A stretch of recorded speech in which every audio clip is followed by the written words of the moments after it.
criminals is an attack on the welfare and the well-being of the people, especially when you free prisoners and persons who may be dangerous to the community, dangerous to the people.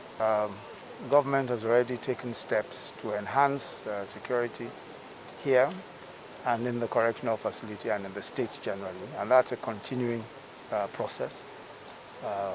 Consultations are already going on with the security agencies in the state and the federal security agencies.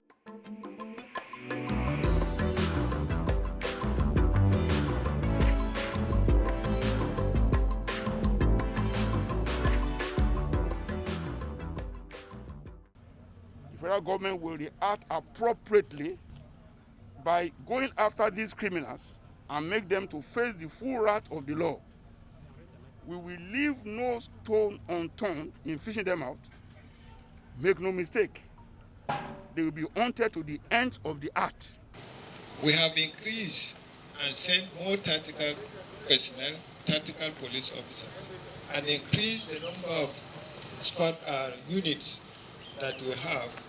We have a lot of visiting units coming to reinforce security in Imo State, which means then that these criminals that attacked, we are going to pursue them to where they are hiding, we are going to pursue them to their houses, and we are going to make sure that we get them arrested.